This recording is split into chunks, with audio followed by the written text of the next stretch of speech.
इस कार्यक्रम के पुण्यार्चक हैं Bahubali and Muttin wholesales saris and cloth merchants, Chadchan district, Vijayapur एवं समस्त बाहुबली एंड मुत्तीन परिवार।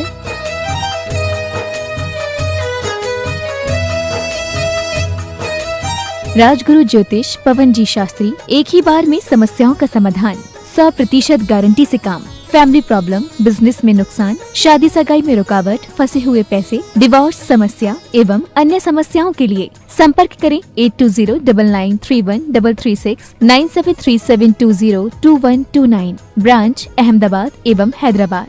Website www.rajguruastrologer.com।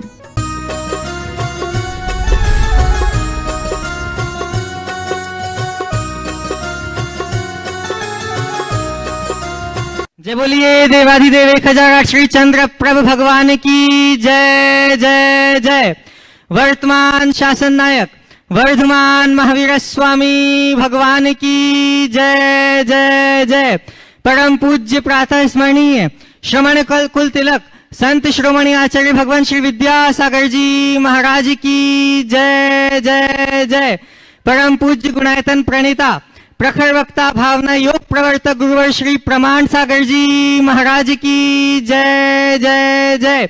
समस्त मुनि संघ की जय जय जय। शंका समाधान के आज के इस सत्र में आप सभी का हार्दिक अभिनंदन। इससे पूर्व कि हम आज के इस सत्र को आगे बढ़ाएं, चलते हैं पूज्य गुरुदेव के चरणों में, होते हैं प्रणत इस भाव से कि हमारा भी जीवन बन सके समुन्नत। सभी लोग हाथ जोड़ेंगे, मस्तक झुकाएंगे और मेरे साथ बोलेंगे, हे गुरुदेव नमोस्तु नमोस्तु नमोस्तु। क्या मेरा है क्या पाना है, कैसे हो जीवन उद्धार। गुणायतन में आओ बंधु, यहाँ सत्य का हो दीदार। बंधुओं, परम पूज्य प्रातः स्मरणीय संत श्रोमणी आचार्य भगवान के पावन आशीर्वाद से एवं पूज्य गुरुदेव की पावन प्रेरणा एवं मार्गदर्शन में निर्मीय मान तीर्थ गुणायतन वह तीर्थ होगा जहाँ आने पर आप पाएंगे सार संपूर्ण जन संस्कृति का और पाएंगे पार अपने जीवन की विकृति का। यहाँ आकर आप कर पाएंगे समोशरण का साक्षात्कार और जान पाएंगे कैसे होगा जीवन का उद्धार। तो बंधुओं, यह कृति शीघ्र ही अपनी आकृति पूर्ण करने जा रही है। आवश्यकता है आप सभी के सहयोग की, अतः तन मन धन से सहयोग देके गुणायतन को सशक्त बनाएं और इस ऐतिहासिक कृति की पूर्णता में अपना योगदान अवश्य दें। आज के इस सत्र को ऑनलाइन प्रश्नों के माध्यम से आगे बढ़ाते हुए जोधपुर से श्रीमती मीना जी चौधरी। नमोस्तु गुरुदेव, मेरी जिज्ञासा यह है कि लाइफ में हमेशा दो लोगों से दूर रहना, बिजी और घमंडी। बिजी आदमी अपनी मर्जी से बात करेगा और घमंडी अपने मतलब से याद करेगा। तो महाराज श्री, ऐसे में हमें क्या करना चाहिए, कृपया समाधान कीजिए। नमोस्तु। बहुत अच्छी बात कही है। दो आदमियों से हमेशा दूर रहना चाहिए, बिजी और घमंडी। बिजी आदमी अपनी सुविधा से बात करेगा और घमंडी आदमी अपने मतलब पे याद करेगा। आपने पूछा हमें ऐसा क्या करना चाहिए, तो मैं तो इस संदर्भ में यही कहूँगा कि हमें ऐसे लोगों से पाला तो पड़ता ही है।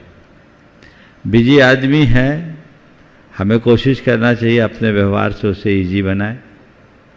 कोई व्यक्ति कितना भी बिजी हो, यदि हम चाहें तो उससे काम निकाल सकते हैं, अपना काम करा सकते हैं।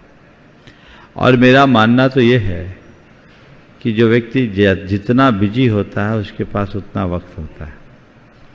अब हमें ये देखना है कि वो आदमी यथार्थ बिजी है या बिजी बना हुआ है। अगर बिजी है तो कोई दिक्कत नहीं, और बिजी बना हुआ है तो ऐसे बहुत सारे लोग हैं जिनको रत्ती भर काम नहीं और क्षण भर की फुर्सत नहीं। ऐसे लोग जो अपने आप को बिजी दिखाते हैं, उनसे सुरक्षित दूरी रखना चाहिए। और जो व्यक्ति बिजी हैं, एक्चुअल में बिजी हैं, उनसे हमें प्रेरणा लेना चाहिए और उनसे अपना ऐसा व्यवहार बनाना चाहिए कि वो बिजी होकर के भी आपके लिए इजी हो जाए।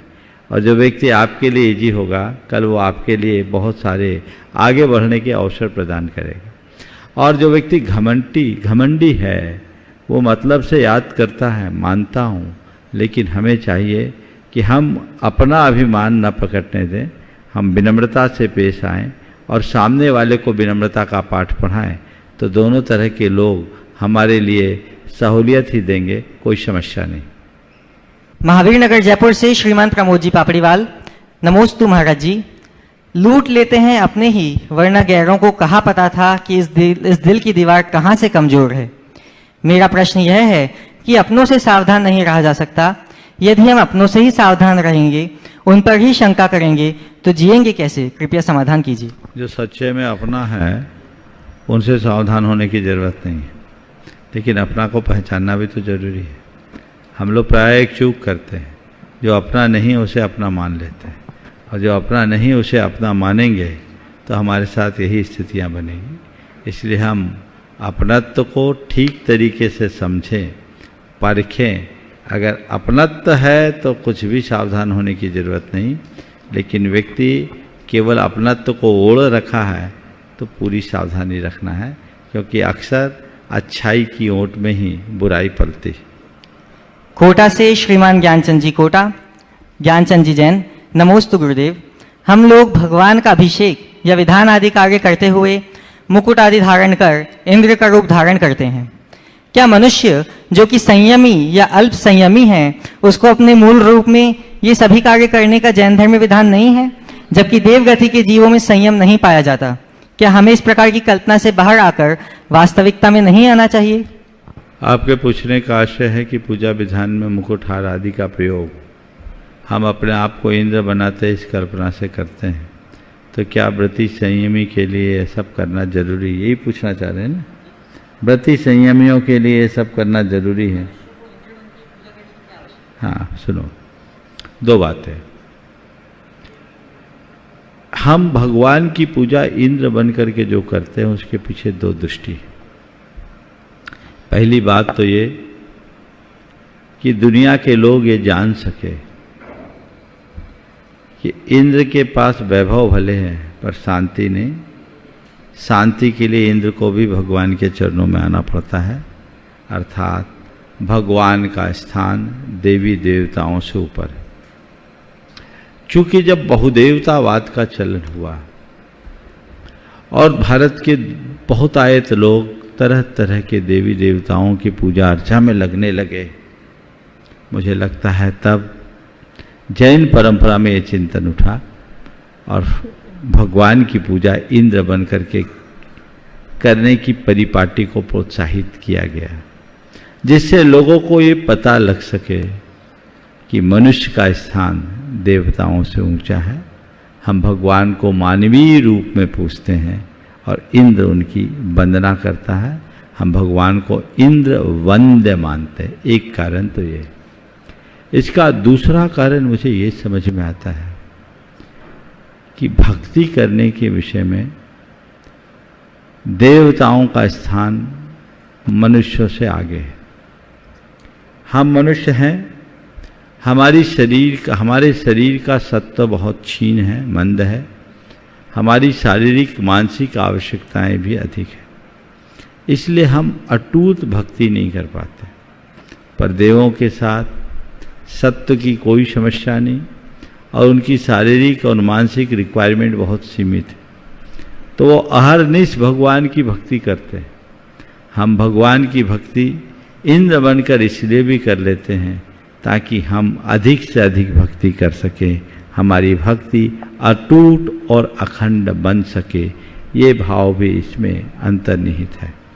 अब सवाल है कि यदि हम व्रती संयमी बन गए तो व्रती संयमी बनने के बाद इंद्र बनकर के भगवान की पूजा करना क्या सही है या साधारण रूप में ही हम पूजा करें?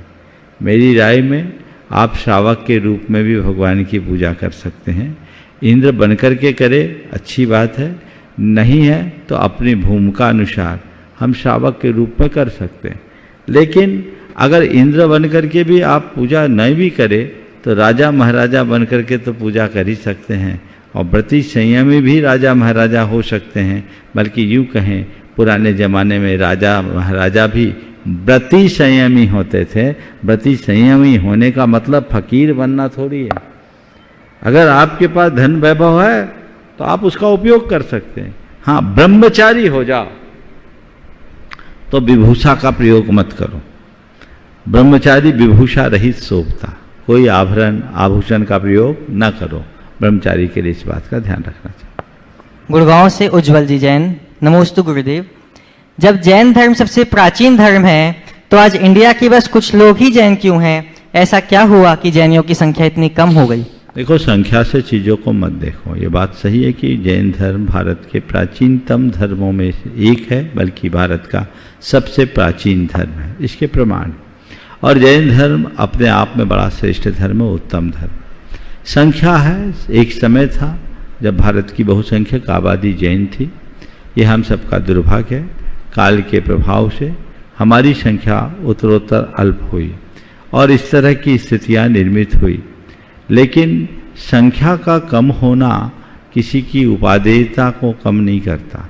एक बार गुरुदेव से किसी ने पूछा कि जैन धर्म इतना श्रेष्ठ धर्म है तो फिर जैनियों की संख्या इतनी कम क्यों?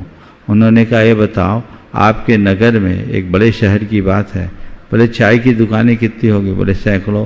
बोले पान की दुकानें कितनी होगी? वो बोले सैकड़ों में होंगे। पर वही बताओ जोहरी की दुकान कितनी है? बोले 2-4 ही। तो बोले 2-4 है और पान की दुकान सैकड़ों की संख्या में है, चाय की दुकान सैकड़ों की संख्या में है, पर सैकड़ों चाय पान की दुकान एक जोहरी की दुकान का मुकाबला नहीं कर सकती।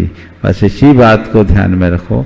भले तुम्हारी संख्या कम क्यों ना हो, गुणवत्ता को ध्यान में दो और उसे इस तरीके से आगे बढ़ाओ ताकि और लोगों को भी प्रेरणा मिल सके। एक एनोनिमस क्वेश्चन आया है गुरुदेव कि नमोस्तु, जिसे कुछ लोग संग्रीला या ज्ञानगंज कहते हैं, ऐसा अष्टापद में ऐसा क्या है कि वहां कोई जा नहीं सकता? क्या अष्टापद में ऐसा क्या है कि वहां कोई जा नहीं सकता? देखिए, इसके विषय में तो अभी भी रहस्य है। कैलाश जो है, अष्टापद कैलाश बोलते हैं, जो भी जाते हैं नीचे परिक्रमा देते हैं। नासा ने भी इस पर काफ़ी कुछ काम किया है, लेकिन अभी ये सब चीज़ें रहस्यात्मक है। जब इसका रहस्य खुलेगा तभी इसके विषय में कुछ भी निर्णयात्मक तौर पर कहा जा सकेगा। बिनौली बागपत से श्रीमान नितिन जी जैन। महाराज श्री के चरणों में बारंबार नमन। महाराज श्री, बेटियों की सुरक्षा की दृष्टि से किसी ने क्या खूब कहा है कि बेटियों को तितली नहीं मधुमक्खी बनाओ। उन्हें बेटियों को तितली नहीं मधुमक्खी बनाओ, उन्हें पंख भी दो और डंक भी। तो महाराज श्री, मेरी शंका यह है कि लोगों का ऐसा कहना कहाँ तक सही है? कृपया समाधान कीजिए। बेटियों को तितली नहीं मधुमक्खी बनाओ, उन्हें पंख भी दो और डंक भी। सुनने में बहुत अच्छा लगता है, लेकिन मुझे ये पसंद नहीं। क्यों? मधुमक्खी एक जगह कैद होकर रह जाती है, उसे अपने छत्ते में ही सीमित रहना पड़ता है। लेकिन तितली सारे आकाश में उड़ान भरती है और जिस फूल पर बैठती है उसके सौंदर्य को बढ़ा देती है, जहां बैठती है वहां की शोभा बढ़ा देती है। इसलिए बेटियां तितली ही बनी रहे तो कोई बुराई नहीं है। उन्हें मधुमक्खी बनाने की प्रेरणा देने से अच्छा है तितली बनाएं, पर ऐसी तितली बनाएं जो सही फूलों पर बैठे, हर फूल पर बैठने की चूक न करे। ये समझ अगर उन तितलियों में आ जाए तो कोई दुविधा नहीं हो। आगे की सत्र को प्रत्यक्ष उपस्थित लोगों के माध्यम से आगे बढ़ाते हुए प्रथम प्रश्न के लिए मैं आमंत्रित करता हूं श्रीमती सुनीता जी बेनाडा, कोलकाता। और आपके बाद तैयार रहेंगी श्रीमती अर्चना जी बेनाडा, कोलकाता। नमस्ते महाराज जी। अकाल में स्वाध्याय का निषेध क्यों किया गया है? हाँ, अकाल में स्वाध्याय का निषेध क्यों है? क्योंकि आचार्य कुंद ने भी अकाल में स्वाध्याय तो किया था। देखिए, सिद्धांत ग्रंथों के अकाल में स्वाध्याय का निषेध है। हर चीज का अपना एक प्रोटोकॉल होता है, कि नियम होता है, एक विनय होता है। अगर हम किसी भी क्रिया को बिना विनय और बहुमान के करेंगे तो उसका लाभ नहीं मिलेगा। जब हम स्वाध्याय का एक निश्चित और नियत समय सुनिश्चित करके स्वाध्याय करते हैं तो हमारा स्वाध्याय के प्रति एक अलग भाव प्रदर्शित होता है। और स्वाध्याय हम कभी भी कर ले, किसी भी ग्रंथ को कर ले, तो उसका वो मज़ा नहीं होता। तो स्वाध्याय हम जो करें काल से जुड़ करके करें, और काल शुद्धि की जो बात है मुख्य रूप से सिद्धांत ग्रंथों की। इसकी एक वजह ये होती है कि कि हमारे तीर्थंकरों की दिव्य ध्वनि का काल सुनिश्चित रहा है और हमारे जो भी सिद्धांत ग्रंथ है साक्षात भगवान की दिव्य ध्वनि से है। तो भगवान की दिव्य ध्वनि के काल के अनुरूप इन सिद्धांत ग्रंथों के काल की शुद्धि रखी जाए तो वो हमें सीधे दिव्य ध्वनि के साथ जोड़ देंगे और उससे जुड़ने से हमारी भाव विशुद्धि ज़्यादा बढ़ेगी। हालांकि काल शुद्धि को लेकर के कई तरह की बातें भी लिखी है। अष्टमी को दिया गया ज्ञान गुरु शिष्य के वियोग का कारण बताया है। अन्य भी अनेक बातें लिखी है जिसका मैं यहाँ उल्लेख करना नहीं चाहता। तो जो हमारी व्यवस्था है मुख्य रूप से सिद्धांत ग्रंथों का, तो वो एक प्रकार के विनय का द्योतक भी है, हमें उनका पालन करना चाहिए। उपस्थित होंगी श्रीमती और कुछ बोल रहे। तो महाराज जी हम लोग जैसे जो नॉर्मल गृहस्थ लोग हैं, अगर हम लोगों को किसी दिन टाइम नहीं मिल रहा है क्योंकि व्रत तो नहीं है, तो मतलब और ग्रंथ पढ़ो ना, भावना ग्रंथ पढ़ो, सिद्धांत ग्रंथ मत पढ़ो। पाठ करो, भावना ग्रंथ पढ़ो, उनमें कोई दुख। पुराण ग्रंथ पढ़ो, आचार ग्रंथ पढ़ो, सिद्धांत ग्रंथ भर का काल शुद्धि का नियम। जी नमस्ते। उपस्थित होंगी श्रीमती अर्चना जी बेनाडा कोलकाता से और आपकी बात तैयार रहेंगे श्रीमान सुभाष जी जैन, CEO गुणायतन। नमस्ते महाराज जी। महाराज जी, इतनी भीषण गर्मी, उसमें भी आप इतनी सुंदर तरीका से सब काम कर लेते हैं। हम लोग को तो AC पंखा में भी थकावट हो जाता है, तो क्या आपको कभी थकावट नहीं होता है? Stress and work pressure so well. आप लोग ऐसे पंखा का प्रयोग करते इसलिए थक जाती, मेरी तरह उनसे दूर हो जाओगे तो ज़्यादा ऊर्जावान बन जाओ। एक बात सदैव ध्यान रखना, आप जितनी सुविधाओं का इस्तेमाल करोगे आपकी कार्य क्षमता उतनी कम होगी और आप जितना साधारण स्थिति में रहने का अभ्यास करोगे आपकी कार्य क्षमता उतनी बढ़ेगी। मैं व्यस्त बिल्कुल नहीं रहता, मैं मस्त रहता हूँ और जो अपने में मस्त रहता है वो कभी नहीं थकता। समझ गए? तो आप सबसे मैं यही कहूँगा, व्यस्त रहो और मस्त रहो, अस्त व्यस्त मत रहो। नमस्ते महाराज जी। इच्छा में महाराज जी। सुभाष जी जैन, CEO गुणायतन अपना प्रश्न प्रस्तुत करेंगे और आपकी बात तैयार रहेंगे श्रीमान कल्याणमल जी झांझरी कोलकाता से। परम श्रद्धेय गुरुदेव के चरणों में शत नमन। मंचासीन छुल्लक महाराजों के चरणों में सादर वंदन। इच्छा में गुरुदेव, जैन धर्म बहुत वैज्ञानिक धर्म है, ये तो अच्छी पहचान हो चुकी है और अभी जैन तत्व विद्या का जो स्वाध्याय चल रहा है उससे बहुत सारी चीज़ें पता लगती हैं कि जो पूरे वैज्ञानिक दृष्टिकोण उससे देखने को मिलता है जैन धर्म का। लेकिन फिर भी बहुत सारी चीज़ें ऐसी रह गई है जो कि एक्सप्लेन नहीं हो पाती है, जैसे कि निगोद जीव का सीधे स्वर्ग चले जाना, हुंडा सर्पनी काल में परिवर्तन हो जाना, तो ये सब चीजें कोई तो गवर्न करता होगा। ये कहाँ से, इसके कुछ कारण होंगे शायद। ये जो जिनवानी, पहले बात तो ये अपनी धारणा को बदलिए, निगोद का जीव स्वर्ग नहीं जाता। हाँ, बाहर तो आता है। देवता लोग एक इंद्रिय बन सकते हैं, निगोदिया एक इंद्रिय नहीं हो। दूसरा, निगोद से निकला हुआ जीव मनुष्य बनकर मोक्ष जा सकता है। ये जैन धर्म की विशेषता जो ये बताती कि पामर भी परमेश्वर बन सकता है, क्षुद्र प्राणी भी अपना उत्थान कर सकता है। अन्य जो चीज़ें हैं जो परिवर्तित हुई है काल की वजह से, इसका कोई कर्ता नहीं, ये एक संयोग है।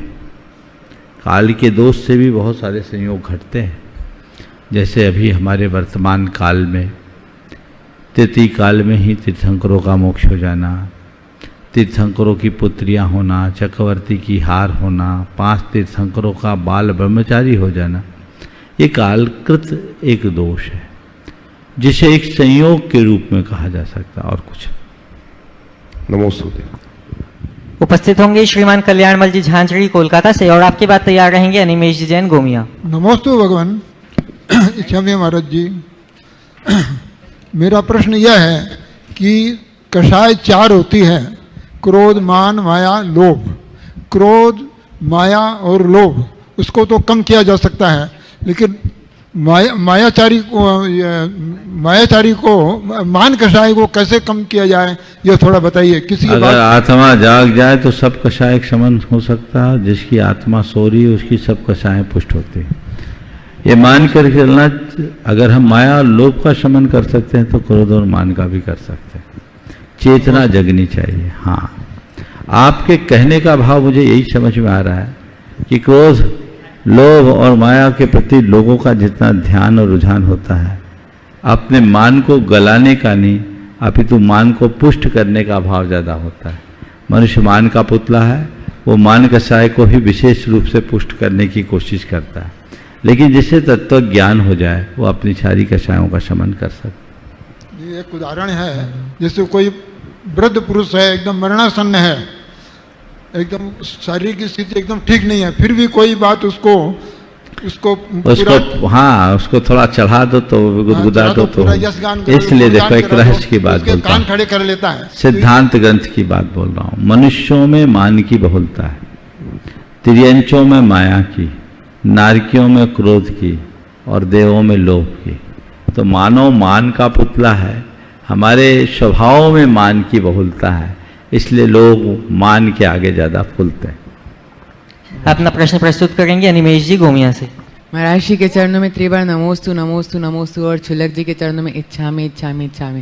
महाराज जी आज प्रश्न तो नहीं है, लेकिन मैं चाहता हूँ, आपने आज सुबह तत्वार सूत्र की क्लास में एक साइंटिस्ट के बारे में बताया था जिन्होंने अभी कुछ डिस्कवर किया है, लेकिन हमारे जैन ग्रंथों में उसका लेखन 2000 वर्ष पूर्व से है। तो मैं चाहता हूँ आप उसके बारे में विस्तार से बताइए।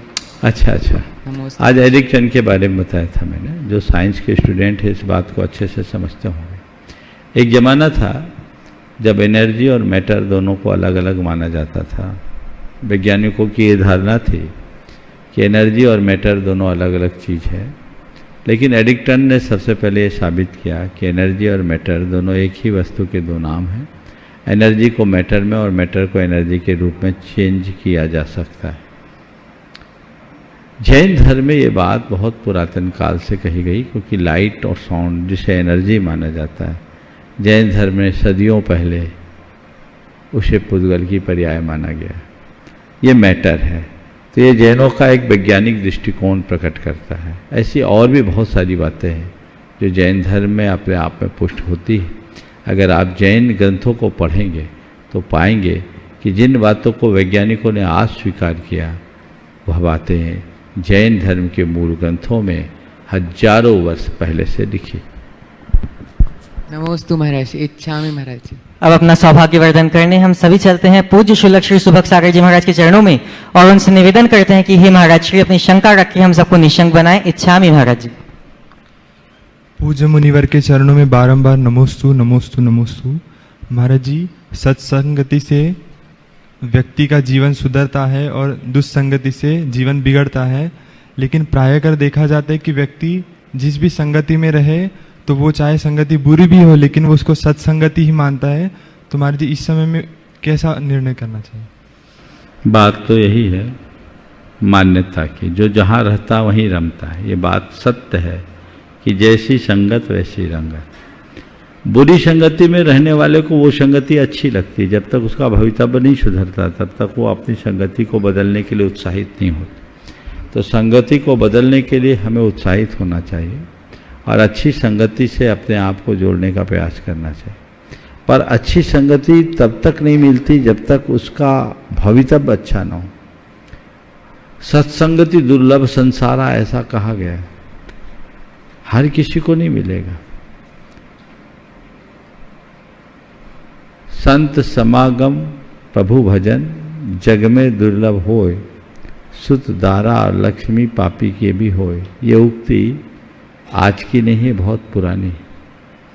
तो निश्चित वे लोग बड़े भाग्यशाली हैं जिन्हें सत्संगति का लाभ मिलता है, जो सत्संगति के महत्व को जानते हैं और उनके कर्म फूटे हैं, जो सत्संग मिलने पर भी उससे दूर रहते हैं।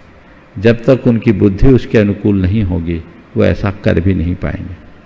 महाराज जी, अनादिकाल से हम अपने इंद्रियों के वशीभूत होकर अपने आत्मा को तिरस्कृत करते हुए आए हैं। तो महाराज जी, मार्गदर्शन कीजिए कि हम अपनी इंद्रियों पर संजय अर्थात पूर्ण विजय किस प्रकार प्राप्त करें ताकि हम अपने आत्मा का आदर कर सकें। नमस्ते महाराज। इंद्रियों पर विजय कैसे करें कि आत्मा का आदर कर सके। आत्मा का आदर करने लगोगे तो इंद्रिय जय अपने आप हो जाएगी।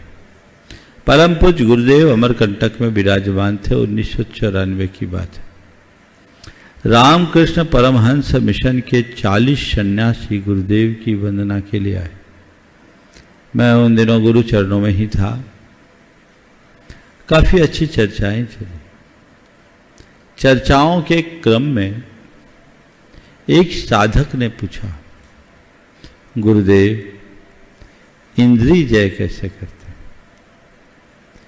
इंद्रिय जय कैसे करते? गुरुदेव ने बड़ा सहज उत्तर दिया, तो इंद्रिय जय करना चाहते हो, कुछ मत करो, इंद्रिय का काम इंद्रिय से करो। क्या बोला? इंद्रिय का काम इंद्रिय से करो। गुरुदेव ने कहा इंद्रिय का काम इंद्रिय से करो। सबने कहा गुरुदेव हम तो इंद्रिय का काम इंद्रिय से करते हैं। बोले नहीं,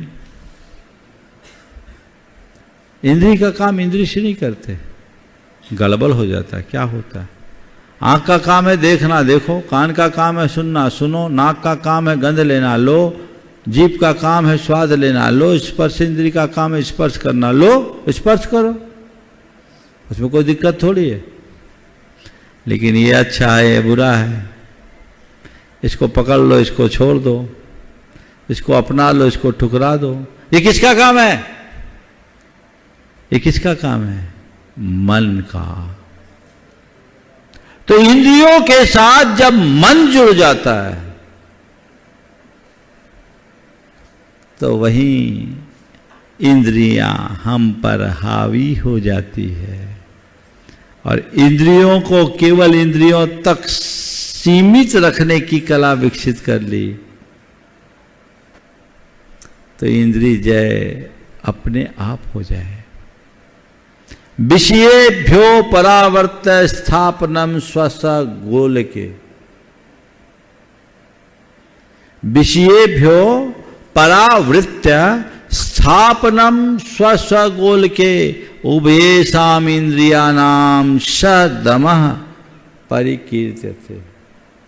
विषयों से लौटाकर इंद्रियों को अपने अपने गोलक में रख लो, यानी इंद्रियों को इंद्रियों तक सीमित कर लो। इसी का नाम इंद्रिय जय। तो बहुत अच्छी बात गुरुदेव ने कही। यह अभ्यास हमारा विकसित हो जाए तो हमें इंद्रिय जय में कहीं कोई कठिनाई न बचे। तत्व के स्वरूप का दर्शन हो सके, इस भाव से हम सभी चलते हैं पूज्य शुल्लक श्री स्वरूप सागर जी महाराज के चरणों में कि वे अपनी शंका के माध्यम से हम सबको स्वरूप का दर्शन कराएं। इच्छामि महाराज। महर्षि के चरणों में बारंबार नमोस्तु। महर्षि, जैन धर्म में कई तरह की भावनाओं का वर्णन आता है, जैसे 16 कारण भावना, 12 भावना आदि। तो महर्षि, भावना योग के माध्यम से क्या हम 16 कारण भावना या अन्य वैराग्य भावनाओं को भा सकते हैं? देखिए, भावना योग के कई रूप हैं। सामान्य रूप में जो हमने अभी प्रस्तुत किया है वो तो भावना योग की अपनी जगह है ही, लेकिन भावना योग का हम कहीं भी जिस चीज़ को हम पाना चाहते हैं, अगर वाकई में हम तीर्थंकर प्रकृति को पाना चाहते हैं तो जो 16 कारण भावनाएं उन्हें भाएं। अपने वैराग्य को बढ़ाना चाहते हैं तो 12 भावनाओं का बार बार अनुसरण करें, चिंतन करें, बार बार भावना भाएं। व्रतों की स्थिरता के लिए जो भावनाएं बताई वो करे, उनका प्रयोग किया जा सकता है और ऐसा कई जगह किया भी गया है। तो दोनों चीज़ों को उसमें ध्यान में रखना चाहिए। मैं बहुत जल्दी भावना योग के एक एडवांस रूप को भी आप लोगों के बीच रखने वाला हूँ, जिसमें इन सब चीज़ों का समावेश हो और लोग और गहन आध्यात्मिकता के साथ भावना योग का संबंध जोड़ सके। अंतर्राष्ट्रीय योग दिवस के दिन मैं कुछ नई चीज़ें देने की कोशिश करूँगा। नमस्ते। हम सबके जीवन में चित्त चमत्कार हो और चिद्रूप निखर आए, इस भाव से हम चलते हैं पूज्य शुल्लक श्री चिद्रूप सागर जी महाराज के चरणों में। इच्छामि पूर्वक निवेदन करते हैं कि वे अपना प्रश्न रखें और हम सबको चिद्रूप के दर्शन कराएं। इच्छामि महाराज। पूज्य मुनिश्री के चरणों में नमोस्तु। महाराज जी, किसी घर में जब चोरी होती है तो उस चोर की शिकायत लोग पुलिस में करते हैं, पर जो प्रतिदिन विषय कसाय रूपी चोर हमारे आत्मा ज्ञान धन लूट रहे हैं, उनकी शिकायत कहाँ पर होना चाहिए? घर की चोरी की शिकायत पुलिस में करते हैं, पर हमारे अंदर के ज्ञान धन की जो लूट हो रही है उसकी शिकायत किसे करें? पहले ये तो पता लगे कि कोई लूट रहा है। अधिकतर लोगों को तो यही पता नहीं कि हमारी लुटाई हो रही है। वो तो अंधे होकर मजा लूट रहे हैं, उसी में आनंद ले रहे हैं। अगर अपनी चेतना को जगाएं तभी कुछ हो सकता है। 12 भावना की 2 पंक्तियां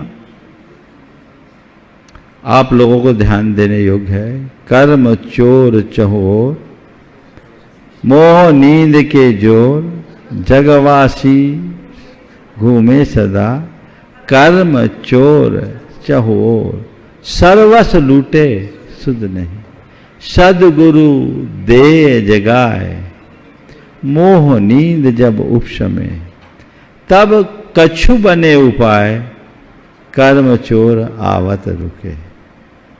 आपने पूछा शिकायत करने की जरूरत है?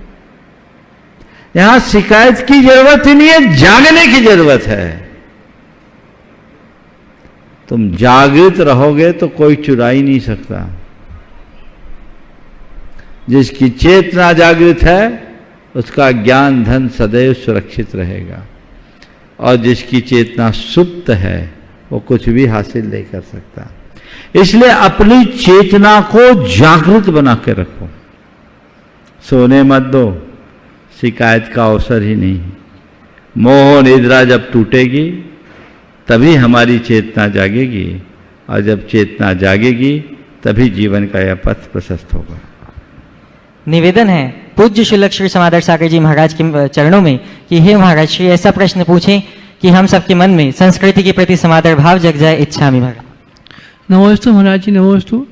ये प्रश्न ये कि जड़ की कीमत तो सब लोग करते हैं पैसे लेकर के भी, लेकिन चेतन जो है वो फ्री में मिलता है, फिर भी लोग लेना नहीं चाहते, क्योंकि जड़ की वस्तु लेकर के लोग घर में रखना चाहते हैं, लेकिन चेतन अगर कहीं मिलती है मिलती भी है तो उसको स्वीकार नहीं करते।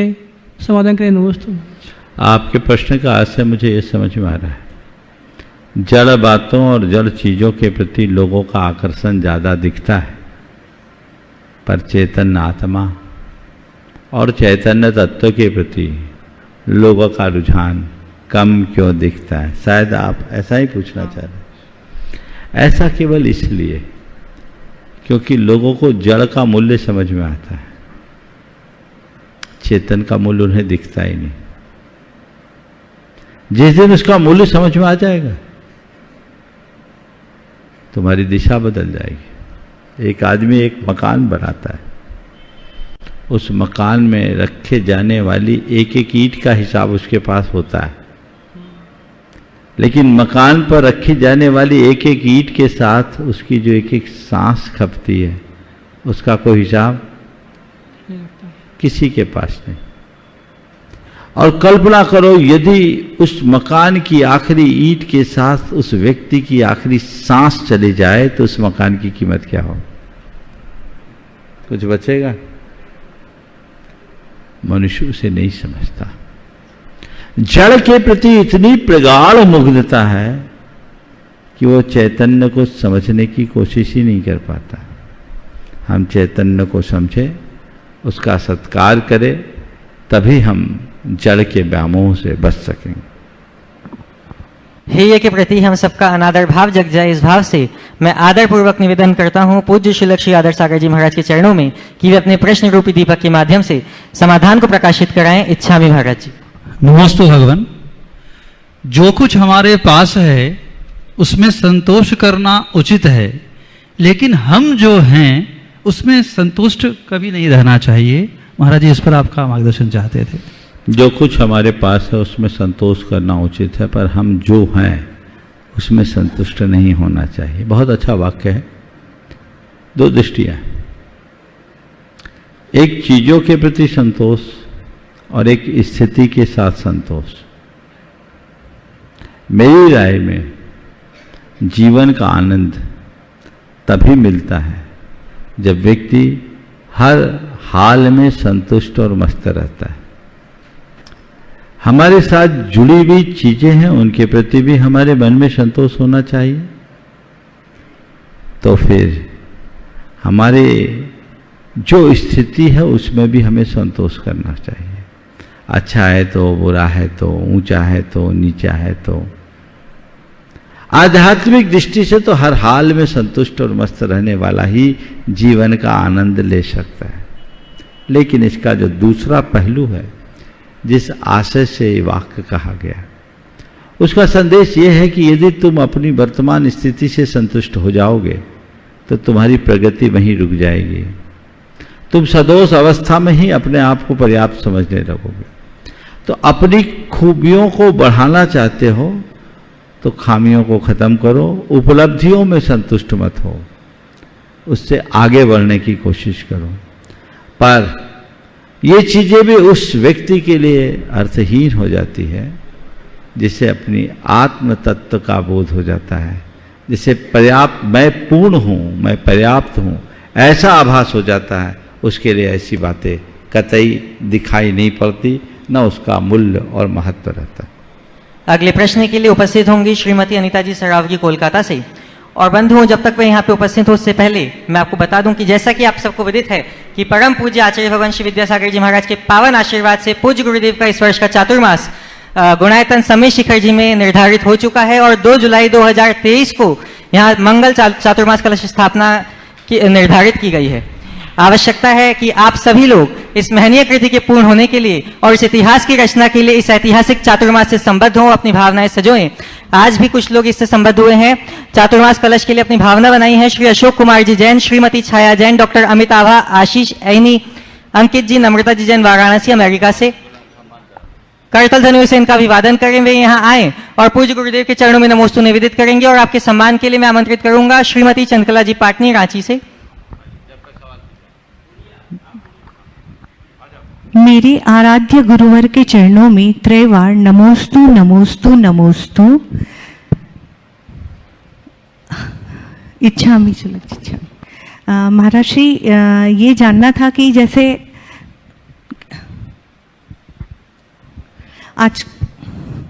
आजकल ये ज़्यादा सुनने में आ रहा है कि ये मूर्ति चमत्कारी है, अतिशयकारी है, तो महाराज श्री तो सभी मूर्तियों का तो एक ही समान सूर्य मंत्र दिया जाता है, एक ही समान प्रतिष्ठा होती है, तो ऐसे क्यों कि कोई चमत्कारी हो जाती है? ये भावों का फर्क है या क्या? और महाराज श्री, एक जैसे अपन कोई भी मूर्ति विराजमान करवाते हैं, अगर वो पत्थर की होती है, सोने की, अष्ट धातु या चांदी की, तो क्या सबका एक ही पुण्य लाभ होता है अपन को या अलग अलग मिलता है? नमस्ते महाराज श्री। हम तो एक ही बात जानते हैं। एक बार गुरुदेव ने कहा, चमत्कार भगवान का नहीं, भक्तों का और भक्ति का होता है। समझ गए? हमारे तीर्थंकर भगवंतों के कोई अतिशय नहीं, उनके तो 34 थे, सो हो गए और सबके बराबर। अतिशय हमारे भावों के, यदि हम अपनी भाव दशा को परिवर्तित करें तो ये सवाल समाप्त होगा। हमें भगवान के स्वरूप की तरफ दृष्टि रखनी चाहिए, उनकी इस बाहरी भौतिक ऊर्जा की जगह उनकी आध्यात्मिक ऊर्जा की प्रेरणा से अपने आप को ओतप्रोत करने का प्रयास करना चाहिए। जहाँ तक अलग अलग प्रतिमाओं के विराजमान करने संबंधी पुण्य का सवाल है, प्रतिमा जी के निर्माण में आपने जितना उत्तम द्रव्य लगाया, पुण्य उसके अनुरूप होगा। विशिष्ट प्रतिमा के निर्माण में अगर आपने विशिष्ट द्रव्य लगाया तो वह आपके पुण्य की उत्तमता को प्रकट करेगा, क्योंकि उसमें आपकी उदारता विकसित है। ऐसा करें। नमोस्तु महाराज। नमोस्तु। श्रीमान अशोक कुमार जी जैन, श्रीमती छाया जी जैन, डॉक्टर अमित आभा, आशीष ऐनी, अंकित, नम्रता जैन वाराणसी अमेरिका से। बंधु, इन्होंने पूज्य गुरुदेव के इस वर्ष चातुर्मास से अपनी भावनाएं संबद्ध की है और अपने द्रव्य का उत्सर्ग किया है। सभी लोग करतल ध्वनियों से इनका अभिवादन करें। और आपके सम्मान के लिए मैं आमंत्रित करूंगा श्रीमती चंद्रकला जी पाटनी, गुणायतन मंत्री।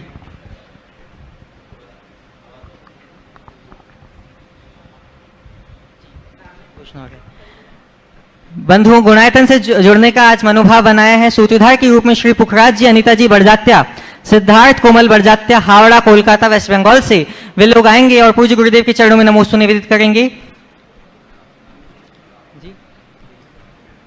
और आपके सम्मान के लिए मैं आमंत्रित करूंगा श्रीमती अर्चना जी, एस जी बेनाडा कोलकाता से।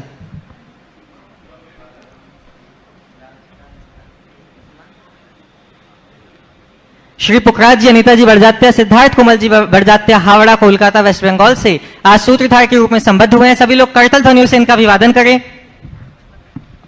और अगले प्रश्न के लिए मैं आमंत्रित करूंगा श्री अशोक कुमार जी जैन, श्रीमती छाया जी जैन, वाराणसी अमेरिका से, जिन्होंने चातुर्मास कलश की स्थापना भी की है।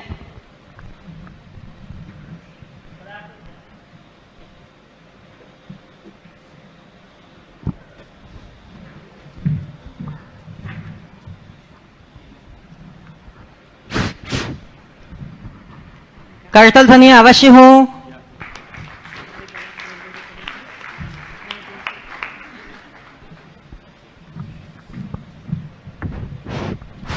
श्रीमान अशोक जी जैन अपना प्रश्न प्रस्तुत करेंगे और आपकी बात तैयार रहेंगी व्रती श्राविका श्रीमती चंद्रकला जी पाटनी रांची। प्रातः स्मरणीय महाराज जी को नमोस्तु नमोस्तु नमोस्तु।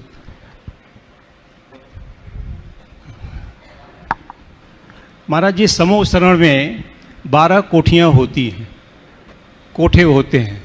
दूसरे कोठे में देवियाँ विराजमान होती हैं और तीसरी कोठी में आरिका जी विद्यमान होती हैं, तो ऐसा क्यों?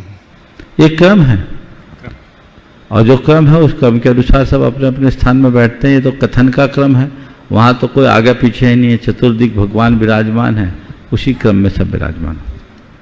नमोस्तु महाराज। उपस्थित होंगी श्रीमती चंद्रकला जी पाटनी रांची से। मेरी तरफ से जगत के सब्जियों की तरफ से मुनिराज के चरणों में नमोस्तु। छुल्लक जी महाराज के चरणों में इच्छा में। महाराज से एक छोटा सा पेन भी हमको नसीहत देके जाता है, छोटा सा पेन भी हमको नसीहत देता है कि किसी को कमजोर मत समझो। 5 रुपए का पेन भी 5 करोड़ को लिखता है, 5 करोड़ के चेक को लिखता है, तो लोग ऐसा क्यों नहीं समझते? बहुत अच्छी बात है। छोटे से पेन का भी बड़ा मूल्य है। एक छोटे से पेन की साइंस से 5 करोड़ नहीं 5000 करोड़ का भी काम हो सकता है। बशर्ते देखिए पेन का महत्व नहीं है, पेन के उपयोगकर्ता का महत्व है। आपके पास जो चीज़ें उपलब्ध हुई है वो महत्वपूर्ण नहीं है। महत्वपूर्ण ये है कि आप उन चीज़ों का उपयोग कैसा करते हैं। अगर हम सही उपयोग करने की भावना अपने हृदय में जगाते हैं तो ये सारी दुविधाएं कम हो सकती है। और ये बात बिल्कुल हमें ध्यान में रखना चाहिए कि कोई व्यक्ति अपने आप में कमज़ोर नहीं है, हम उसका उपयोग करना सीखें। एक बहुत अच्छी उक्ति मुझे याद आ रही है, अमंत्रमक्षरम नास्ति नास्ति मूल मनोषधम अयोग्य पुरुषो नास्ति योजकस्तु दुर्लभ। ऐसा कोई अक्षर नहीं जो मंत्र ना हो, हर अक्षर अपने आप में मंत्र है। ऐसी कोई जड़ नहीं जो औषधि ना हो, हर जड़ कोई ना कोई औषधि का काम करती है। कोई पुरुष अयोग्य नहीं है, कमी केवल योजक की है, उसका उपयोग करने वाले की। हम अगर सही उपयोग करें, सही दिशा में आगे बढ़ाएं तो अपने जीवन को आगे बढ़ा सकते हैं। शिव कुमार द्विवेदी जी, अतुल दुबे जी सतना से पूछ रहे हैं, चरण स्पर्श करते हुए नमोस्तु हम जन जन का प्रश्न है, प्रत्येक व्यक्ति के पास शिक्षा और चरित्र होता है, लेकिन कहीं भी सिलेक्शन इंटरव्यू होता है तो शिक्षा के सर्टिफिकेट देखे जाते हैं, जबकि चरित्र स्थायी एवं अप्रभावशील होते हैं, लेकिन इसे गौण माना जाता है, ऐसा क्यों? कृपया समाधान। बहुत अच्छा सवाल। देखिए चरित्र का स्थान सबसे ऊपर है, चरित्र का बल सबसे बड़ा बल है। लेकिन आज व्यक्ति की शिक्षा को महत्व इसलिए दिया जाने लगा है क्योंकि आज की शिक्षा अर्थकरी हो गई, और जब शिक्षा का स्वरूप अर्थकरी बनता है तो इस तरह की दुविधाएं बन जाती। इसलिए हमें सा विद्या या विमुक्ति की उक्ति को चरितार्थ करके चलना चाहिए। अर्थकरी शिक्षा की जगह, आप ही लो ऑनलाइन महाराज लेंगे, अर्थकरी शिक्षा की जगह हमें परमार्थोन्मुखी दृष्टि रखनी चाहिए। हो सकता है कोई व्यक्ति किसी ज्ञान के बल पर ऊंचा स्थान बना ले, पर एक बात सदैव ध्यान में रखना है कि ज्ञान ऊंचा स्थान भले दिला दे, सम्मान तो चरित्र ही दिलाता है। हमारे देश में केवल और केवल चरित्र की पूजा होती है, इसलिए अपने चरित्र को सदैव हमें बेहतर बनाने का प्रयत्न करना। महाराज श्री प्रमोद जी पापड़ीवाल महावीर नगर जयपुर से पूछ रहे हैं, बस की सीट जो थोड़ी देर के लिए हमारी थी, थोड़ी देर बाद उस सीट का मालिक बदल जाता है, उसी प्रकार जो धन संपदा हमारे पास है उसके मालिक भी बदल जाने वाले हैं। प्रश्न यह है कि धन संपदा के चक्कर में हम अनमोल रिश्तों को ना खो दें, इसके लिए क्या करें एवं जीवन रूपी यात्रा में तालमेल बैठाकर कैसे चलें, कृपया समाधान करें। नमस्कार। बस ज़्यादा कुछ करने की जरूरत नहीं। बस की सीट को आप तात्कालिक मानते हो, पर जिस सीट में आप बैठे हो उसे अपनी मान करके चलते हो। जिस दिन संसार के सारे संयोगों को बस की सीट की तरह केवल एक यात्रा का साधन मानोगे, उसके प्रति अपना स्वामित्व भाव छोड़ दोगे, तो तुम्हारे पास कोई दुविधा नहीं होगी। बस से उतरते समय हमारे मन में कोई विकल्प नहीं होता, बल्कि अपने मंजिल तक पहुंचने की खुशी होती। इसी तरह जिस दिन तुम्हें पता लग जाए कि हम एक यात्री हैं और इस यात्रा में जो भी संयोग मिलते हैं वो सब बीच हैं, एक दिन इन सब चीज़ों को छूटना है, हमें अपने मूल लक्ष्य तक पहुंचना है। ये समझ अगर अंतर मन में विकसित होगी तो फिर ये सारी दुविधाएं समाप्त होगी और तभी हम अपने जीवन का पथ प्रशस्त कर पाएंगे। लेकिन मोहाभिभूत मनुष्य पूरे जीवन इस सत्य को नकारने में अपनी शक्ति खपाता है, इसे स्वीकार नहीं पाता। उसे ये तो पता है कि एक दिन खाली हाथ जाना है, लेकिन उसे लगता है कि शायद ये नियम औरों के लिए है, मेरे लिए नहीं, मैं सब लेकर जाने वाला हूँ। और पूरा जीवन वो उसी की तैयारी में रहता है। अंततः तैयारियां धरी रह जाती है, व्यक्ति को जाना पड़ता है। जिस दिन हम इस सच्चाई का बोध प्राप्त कर लेंगे, जीवन की दिशा और दशा बदल जाएगी। महर्षि मीना जी चौधरी जोधपुर से नमोस्तु करते हुए पूछ रही हैं कि हम कितने शिक्षित हैं यह डिग्री पर तय नहीं होता, हमारी असली शिक्षा तो हमारे व्यवहार से मिलती है।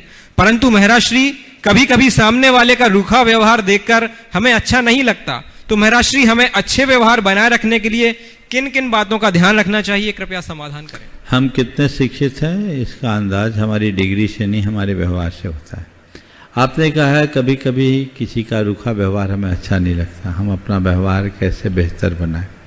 देखिए, प्रश्न के दो पहलू हैं और दोनों पहलुओं को हमें अलग अलग तरीके से देखना होगा। हमारी शिक्षा हमारी डिग्री पर अवलंबित हो गई है, जैसा कि अभी थोड़ी देर पहले मैंने कहा, क्योंकि आज अर्थकरी विद्या हो गई। लेकिन सच्चे अर्थों में हमारे यहाँ शिक्षा का मतलब डिग्री नहीं, सीख था। सीख जिससे हम ज्ञान प्राप्त करते हैं। हमारे यहाँ उगती रही सा विद्या या विमुक्ति। सच्चे अर्थों में वही विद्या है जो हमें दोषों और दुर्बलताओं से मुक्त करे। जो दोष, दुर्बलता और दुर्गुणों से मुक्त कर होता है वह अपने चरित्र को निर्मल बनाने में समर्थ होता है। तो ऐसे व्यक्ति का व्यवहार भी अपने आप में बहुत अच्छा हो जाता है। तो सच्चे अर्थों में ज्ञानी वही है जिसमें विनम्रता हो, शालीनता हो, सदाचार हो, संतोष हो। वो उसके व्यवहार में मधुरता हो, विचारों में पवित्रता हो, भाव में निर्मलता हो और व्यवहार अच्छा बन जाए तो वो व्यक्ति सबका अनुकरणीय बन जाता है।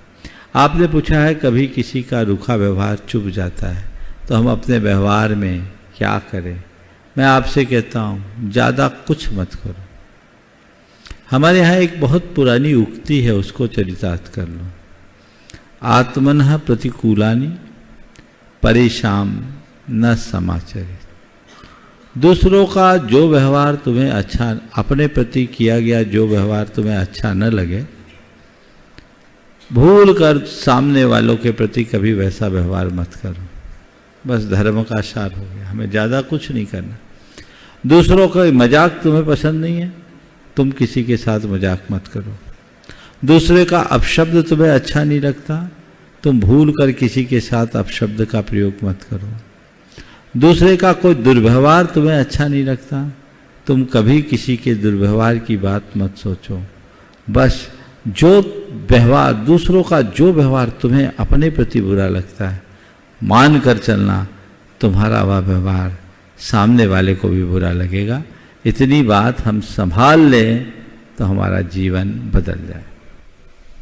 सुभाष जी चौधरी जोधपुर से पूछ रहे हैं महर्षि नमोस्तु करते हुए कि यहाँ पर कुछ भी परमानेंट नहीं है, ना लोग, ना चीजें, ना रिश्ते, ना दुख और ना ही जिंदगी। फिर भी महाराज श्री हम लोग सबसे इतना मोह क्यों रखते हैं? इस मोह को कम कैसे करें? कृपया समाधान कीजिए। बहुत अच्छी बात कही। यहाँ कुछ भी परमानेंट नहीं है, फिर भी लोग इतना मोह करते हैं। मोह को कम क्यों करें, कैसे करें? मोह है ही ऐसी चीज जो हमें शुद्ध नहीं रखने देता। जैसे व्यक्ति शराब के नशे में होता है तो उसे कुछ शुद्ध बुद्ध नहीं होती, उसकी दुनिया अलग होती, वो वास्तविकता को नकारने में लगा रहता है। ऐसी मोही व्यक्ति जीवन के यथार्थ को देखना ही नहीं चाहता, देखता ही नहीं। कदाचित दिख भी जाए तो देखकर अनदेखा करने की कोशिश करता है और मोह फैलता रहता है। तो वो मोह का एक नशा है। इस मोह को उतारने के लिए, नशे को उतारने के लिए जो उपाय करा जाता है वही करना पड़ेगा। हमने सुना है कि किसी को ज़्यादा नशा चढ़ जाए तो उसे खटाई खिला दी जाए। तो खटाई खिलाने से कहते हैं नशा उतरता है और मिठाई खाने से नशा चढ़ता है। हमने सुना है भैया, हमारा अनुभव नहीं है। हाँ, नहीं तो कहो महाराज अपने अनुभव से कह रहे हो, लेकिन ऐसा हमने सुना है, खटाई खाने से नशा उतर जाता है। तो मैं यही कहूँगा, अगर अपने मोह के नशे को उतारना चाहते हो तत्व ज्ञान की खटाई खाओ। जो जो तुम्हारे हृदय में तत्व ज्ञान बढ़ेगा तुम्हारा मोह अपने आप शमेगा, मोह का शमन होगा। कहते यथा यथा समायाति संवित्तो तत्वमुत्तमम् तथा तथा न रोचन्ते विषया सुलभापि। जैसे जैसे उत्तम तत्व की प्रतीति होने लगती है वैसे वैसे सुलभ विषय भी अरुचिकर लगने लगते हैं। मोह को शमित करने का यही एक उपाय है, जीवन की वास्तविकता का ज्ञान करो, उस पर श्रद्धा करो, उसका ही ध्यान करो। बातें करने से मोह नहीं उतरेगा। मोह के लिए हृदय में वैराग्य की भावना जगानी होगी। उस वैराग्य की अभिवृद्धि में तत्व ज्ञान बहुत सबल निमित्त बन सकता है। राजेश जी जैन RI गोपालगंज सागर से नमोस्तु करते हुए पूछ रहे हैं महाराज श्री कि यह आम धारणा है कि शौर्य और पराक्रम यह कोई युद्ध जंग की बात है, किंतु यह सत्य है कि प्रत्येक व्यक्ति का हर क्षण जंग ही है। कभी व्यक्ति अपनी बाहरी परिस्थिति तो कभी आंतरिक दुर्गुणों से जंग लड़ता रहता है और उसकी हार जीत होती रहती है। तो क्या शौर्य और पराक्रम जीवन के लिए शुभ या अशुभ हो सकते हैं? कृपया समाधान। देखिए, शौर्य और पराक्रम युद्ध और जंग की बात है, मुझे नहीं मालूम। मैं ऐसे युद्ध और ऐसे जंग पर विश्वास नहीं करता। ये बाहर का युद्ध, ये बाहरी जंग हमारे जीवन का पतन कराता है। इसमें मनुष्य के अंदर के विकार और पुष्ट होते हैं। अगर व्यक्ति बाहर का युद्ध जीतता भी है तो उसके सिर पर अभिमान चढ़ जाता है जो कहीं न कहीं उसे हराता है। लोक में जिसे शौर्य माना जाता है, लोक में जिसे जंग माना जाता है, मैं इसे आत्मा की विकार प्रेरित परिणति के रूप में देखता हूँ। पर सच्चे अर्थों में यदि शौर्य और जंग की बात मुझसे कहो तो असली शौर्य अपने आत्मा के पराक्रम को प्रकट करना है। असली जंग अपने दोषों और दुर्बलताओं को दूर करने के लिए लड़ना है। तो आत्मा के पराक्रम को प्रकट कर कर जो दोष, दुर्बलता और दुर्गुणों के विरुद्ध युद्ध छेड़ता है, सच्चे अर्थों में वही वीर कहलाता है। और हमारी संस्कृति तो यही कहती है, वीर बनो, अपने जीवन को आगे बढ़ाओ। हम अपने तीर्थंकर भगवंतों को अरिहंत कहते हैं। अरिहंत है कौन? जो अपने अरि का हंता हो, अर्थात हनन करे। अरियों का हनन करो। अरि कौन है, शत्रु कौन है, इसे पहचानो और अपने शत्रुओं का जो अंत कर देता है वो अरिहंत बनता है। इसलिए अरिहंत हर कोई नहीं बन सकता। ये बुज़दिलों के बस की बात नहीं है, ये कायरों के बस की बात नहीं है। ये सच्चे योद्धा के पुरुषार्थ और पराक्रम का प्रतिफलन है। जो वीर है, जिसने वीरोचित कर्तव्य का पालन किया है, जिसने अपने आत्मा के स्वरूप को समझा और जाना है, वही ऐसा कर सकता है। तो आत्मशक्ति को पहचाने और अपने दोष, दुर्बलता और दुर्गुणों के विरुद्ध अभियान छेड़े, जिससे जीवन को आगे बढ़ाया जा सके। आज के सत्र को अधिक आगे ने बढ़ा करके मैं यहीं पर विराम दे रहा हूँ। बोलिए परम पूज्य आचार्य गुरुवत्स्य विद्यासागर जी महाराज। परम पूज्य गुरुवर श्री प्रमाण सागर जी महाराज की जय जय जय। नमोस्तुते।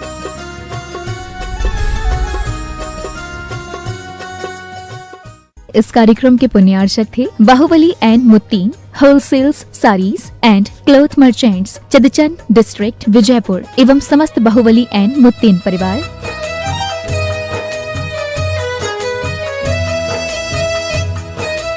राजगुरु ज्योतिष पवन जी शास्त्री, एक ही बार में समस्याओं का समाधान, 100% गारंटी से काम, फैमिली प्रॉब्लम, बिजनेस में नुकसान, शादी सगाई में रुकावट, फंसे हुए पैसे, डिवोर्स समस्या एवं अन्य समस्याओं के लिए संपर्क करें 8209931336 9737202129, ब्रांच अहमदाबाद एवं हैदराबाद।